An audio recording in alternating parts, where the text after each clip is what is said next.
जोशीमठ के सुनील गांव में करीब 1 साल पहले ही घरों में दरार देखने को मिली थी। लोगों ने एडमिनिस्ट्रेशन से बाकायदा इसकी शिकायत भी की थी, लेकिन प्रशासन ने यह कहकर टाल दिया था कि घर की बुनियाद ठीक नहीं है। सुनील गांव के उन घरों से हमारे संवाददाता अभय पाराशर की यह रिपोर्ट देखिए, जहां 1 साल पहले ही दरारें आई थी। जोशीमठ से कुछ किलोमीटर ऊपर ओली रोड पर एक सुनील गांव है। इस सुनील गांव के एक मकान में आज से करीब 1 साल पहले दरार आई थी। सबसे पहले जोशीमठ के इसी मकान में दरार आई थी, जिसके बाद यहां के लोगों ने प्रशासन से शिकायत भी करी, लेकिन किसी ने सुध नहीं ली। उसके बाद अब ये हालात हैं कि पूरे जोशीमठ में 700 से ज्यादा मकानों में दरारें आ चुकी हैं, लोग बेघर हो गए हैं। उसी मकान को दिखाने के लिए हम यहां पर पहुंचे हैं। ये सुनील गांव है। फिलहाल ये जो आप नीचे मकान देख रहे हैं, सबसे पहले 1 साल पहले यहां दरार आई थी और उसकी जांच के लिए प्रशासन ने कोशिश की। लोग प्रशासन के पास पहुंचे, लेकिन किसी को अंदाजा नहीं था कि एक घर में आई दरार के बाद 1 साल जब बीत जाएगा तो पूरे के पूरे जोशीमठ में दरारें आ जाएंगी। हम नीचे जाएंगे और नीचे जाके आपको दिखाने की कोशिश करेंगे कि 1 साल पहले इस मकान में किस तरीके से दरारें आई थीं और अब यहाँ के कैसे हालात हैं। क्या आप स्टैंड अप इंडिया योजना के तहत 1 करोड़ का लोन लेकर अपना खुद का बिजनेस शुरू करना चाहते हैं?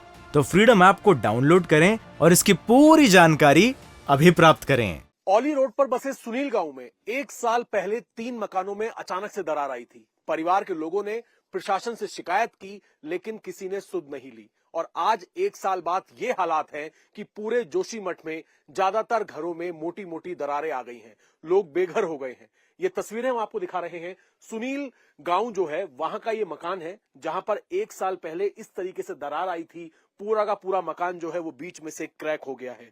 परिवार के लोग रात भर पास के किसी होटल में जाके रहते हैं और दिन में अपने इस घर में वापस आ जाते हैं।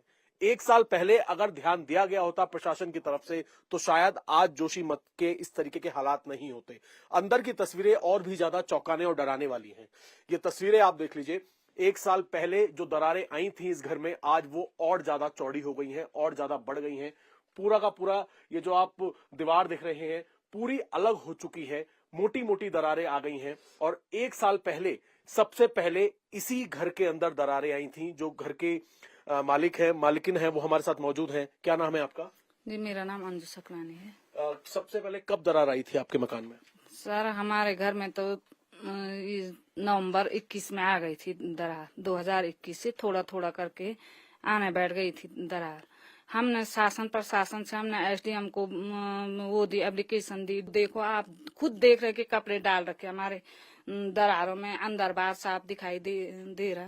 कैसे करके हमने मकान बनाए। इस तरीके से आप देखिए, ये तस्वीर बहुत चौंकाने वाली है कि शासन प्रशासन कोई यहाँ पर नहीं आ रहा और कपड़ों से इन कपड़ों को इन दरारों में भर के किसी तरीके से इस मकान को रोकने की ये लोग कोशिश कर रहे हैं। सामान अभी भी इसी घर के अंदर है, सोफे, बेड, सब कुछ इस घर के अंदर लगा हुआ है, लेकिन पूरी दीवारें हिली हुई हैं।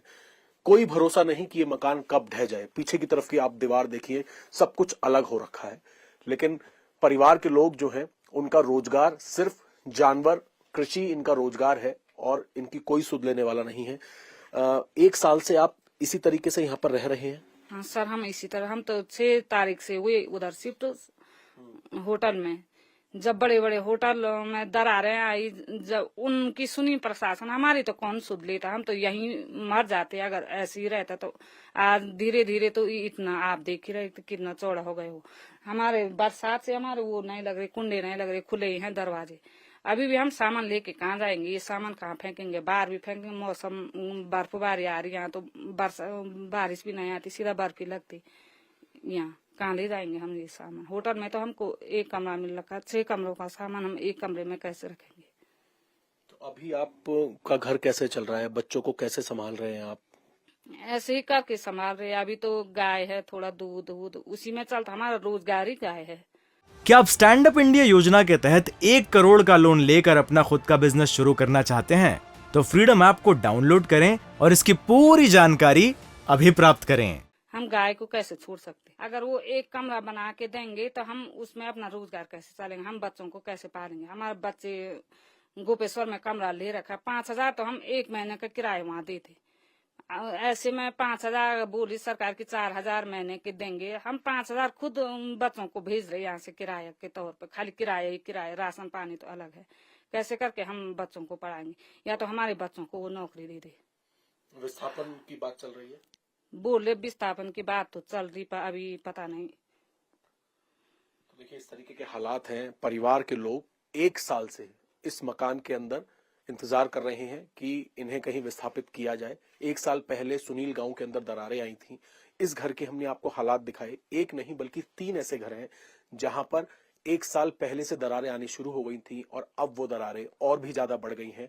परिवार के लोग मांग कर रहे हैं कि उन्हें एक तो दूसरी जगह कोई ठिकाना दिया जाए, साथ ही इन लोगों को मुआवजा भी दिया जाए ताकि अपनी जिंदगी ये दोबारा से शुरू कर सके। इंडिया टीवी हर वक्त हर जगह डाउनलोड करने के लिए सर्च करें India TV news Google play store या ऐप स्टोर पर।